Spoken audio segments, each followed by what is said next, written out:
बिस्मिल्लाहिर्रहमानिर्रहीम। अस्सलाम वालेकुम। आज बात करेंगे बच्चों की केस टेकिंग के हवाले से। अच्छा, केस टेकिंग जो है ना, ये इतना वास्ट यूनिट है कि हम इस पे बहुत सारी बात कर सकते हैं और तकरीबन हर डॉक्टर का अपना इसमें एक्सपीरियंस है।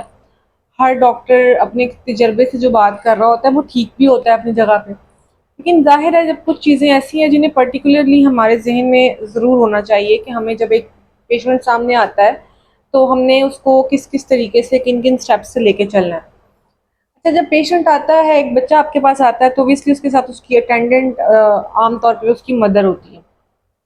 और हमें जो बच्चे की हिस्ट्री है वो डेफ़िनेटली मदर से ज़्यादा बेहतर कोई नहीं दे सकता, मदर ही बता सकती है।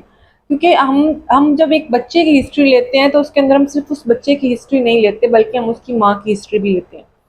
बहुत सारे क्रॉनिक इश्यूज़ के अंदर बहुत सारे जो ऐसे अमराज़ हैं जो कि बहुत पुराने हैं या जेनेटिक हो सकते हैं, हेरिडिटरी हो सकते हैं, वहाँ पे स्पेशली हमें पेरेंट्स की हिस्ट्री लेना बहुत ज़्यादा ज़रूरी है। अच्छा, अब बच्चे की हिस्ट्री में हमने क्या-क्या चीज़ें ऐसी हैं जो कि बहुत केयरफुली करनी है। देखिए, बच्चा आपके साथ प्रेज़ेंट कंप्लेंट के साथ आएगा, आपने ऑब्वियसली उनको नोटिस करना है, वो आप उनसे पास्ट हिस्ट्री भी पूछेंगे, आप उसके अलावा चीज़ें भी पूछेंगे, अपनी मोडालिटीज़ भी पूछेंगे, अपने फर्दर डिस्कशंस भी करेंगे, उसकी नींद का पैटर्न बात करेंगे, उसके खाने और ना खाने वाली चीज़ों पे भी बात करेंगे, उसके ड्रीम्स के बारे में भी बात करेंगे, उसकी उसकी मतलब हर चीज़ को डिस्कस किया जाएगा। लेकिन जो बच्चा है उसके अंदर हमें कुछ चीज़ों का ख़ास तौर पे ख़्याल रखना चाहिए। एक तो हमें उसकी बर्थ हिस्ट्री लेनी चाहिए। बर्थ हिस्ट्री बहुत इम्पोर्टेंट है और बर्थ हिस्ट्री को फर्दर 3 हिस्सों में डिवाइड करना चाहिए। एक तो एंटीनेटल होती है, ठीक है? एक नेटल होती है और एक पोस्टनेटल होती है। एंटीनेटल वो होती है जो कि जिसके मुताबिक हम ये डाटा कलेक्ट करते हैं कि जब बच्चा अभी पैदा नहीं हुआ था और वो माँ के पेट में था, उस टाइम माँ की खुद की सेहत कैसी थी और वो 9 माह का जो अरसा गुज़रा, वो कैसा गुज़रा। उसमें क्या-क्या कॉम्प्लिकेशंस आए और कब-कब आए। अब इसके अंदर हम हर चीज़ चेक करेंगे। हम ये चेक करेंगे कि मदर डायबिटिक तो नहीं थी। हम ये चेक करेंगे कि वो 9 माह का अरसा जो है या वो ड्यूरेशन जो है, वो उसमें ब्लड प्रेशर का मसला तो मदर को नहीं रहा। हम ये चेक करेंगे कि मदर के साथ कोई टीबी, अस्थमा या इस किस्म का कोई प्रॉब्लम तो नहीं था। हम ये भी चेक करेंगे कि मदर ने जो डाइट खाई वो किस तरह की खाई। मदर खुद साइकोलॉजिकली किस लेवल पे स्टेटस करती रही वहाँ पे। इसके अलावा हम मदर के जो मल्टीविटामिन्स की डाइट है या मिनरल्स की जो उसने इनटेक किया है, हम वो भी चेक करेंगे। अब बात करते हैं मदर के बाद प्रेगनेंसी टाइम पे, लेबर टाइम पे। अब जब लेबर हुई तो वो लेबर का मतलब ये है कि अब हम उसका नेटल हिस्ट्री कलेक्ट करेंगे। नेटल हिस्ट्री जो होती है, इसके अंदर हम लोग स्टेप बाय स्टेप ही चलते हैं। बच्चे की पैदाइश नॉर्मल थी या सी सेक्शन था। फिर दूसरी चीज़ ये कि अगर बच्चे की पैदाइश नॉर्मल थी तो कितने घंटे या कितना टाइम वो प्रोसीजर रहा जिसके बाद बच्चे की पैदाइश हुई। इसके अलावा हम लोग ये भी चेक करेंगे कि जब बच्चा पैदा हुआ तो बच्चे के साथ उस वक़्त कोई मसला तो नहीं हुआ।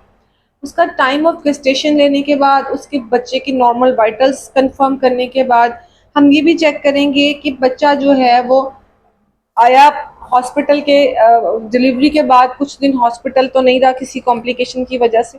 इसके अलावा हमें ये देखना है कि बच्चे को उस टाइम किस किस तरह की मेडिकेशन, अगर ज़रूरत पड़ी है तो किस किस तरह की मेडिकेशन भी की गई है। अच्छा, पोस्टनेटल की बात करें, तीसरा बर्थ हिस्ट्री का पार्ट है। पोस्टनेटल में हमने ये देखना है कि बच्चा जब पैदा हो गया तो उसकी पैदाइश के फ़ौरन बाद उसके साथ क्या मसाइल थे। वो साइनोज़ तो नहीं था या वो एनीमिक तो नहीं था। इसके अलावा बच्चे की जो डाइट बच्चे को दी गई वो पाउडर मिल्क थी या मदर फीड पे था या उसने कुछ खाया, उसने कुछ पिया या नहीं पिया, उसे फ़ौरन ऑक्सीजन की ज़रूरत पड़ी, नहीं पड़ी, वो इंक्यूबेटर में गया, वो नहीं गया। इसके अलावा कोई भी किसी भी तरह का ट्रांसफ्यूज़न अगर हुआ, ब्लड ट्रांसफ्यूज़न हुआ, नहीं हुआ। इसके अलावा अगर किसी भी तरह की फर्दर कोई सर्जरी की ज़रूरत पड़ गई, बच्चे के साथ कोई कॉम्प्लिकेशंस थी, तो वो सारी हिस्ट्री भी हम कलेक्ट करेंगे। नॉर्मली मदर्स ये हिस्ट्री, जब हम बच्चे की बर्थ हिस्ट्री लेते हैं तो ये मदर खुद भी बता देती हैं आराम से। इसमें उन्हें पता होता है, जब हम उनसे पूछ लेते हैं कि आप बच्चे की पैदाइश के टाइम के मामलात क्या थे, तो वो फिर आपको खुद भी अगर कोई कॉम्प्लिकेशन हो तो वो बता देती हैं। लेकिन बेहतर ये है कि जब आपने हिस्ट्री लेनी है और मदर नहीं भी आपको कुछ बता रही, तो फिर भी आप वन बाय वन अपने पेशेंट की हिस्ट्री को ज़रूर कलेक्ट करें। अच्छा, दूसरी इंपॉर्टेंट चीज़ होती है आपके बच्चे की फीडिंग हिस्ट्री। फीडिंग हिस्ट्री या न्यूट्रिशनल हिस्ट्री का मतलब ये है कि बच्चे ने माँ का दूध पिया तो कितना अर्सा पिया, उसके बाद जब प्रॉपर डाइट शुरू की, उसने सॉलिड फूड खाना शुरू किया तो कब शुरू किया, कितना खाया, क्या खाया, वो नॉर्मली क्या खाता था, डब्बे की दूध दूध पे चल रहा था या डब्बे की डाइट पे चल रहा था, या वो घर के खाने पे चल रहा था। इसी के बाद अगर बात की जाए तो वैक्सीनेशन हिस्ट्री भी बहुत इंपॉर्टेंट है। देखिए, वैक्सीनेशंस जो होते हैं ये डेफिनेटली हम लगवाते तो इसलिए हैं कि बच्चा जो है वो आने वाले मसाइल से, या बच्चा अगर कोई बीमारी उस पर इफ़ेक्ट करे तो बच्चा उनसे महफूज रहे। लेकिन बाज़ दफ़ा वैक्सीनेशंस की वजह से या वैक्सीनेशन से भी मसाइल पैदा होते हैं। आपके पास एक बच्चा आया है, उसको बहुत तेज़ बुखार है और आपने उससे बुखार की मेडिसिन प्रिस्क्राइब कर दी विदाउट जाने कि उसने कोई वैक्सीनेशन तो नहीं कर वो करवा के आया विद इन 24 आवर्स।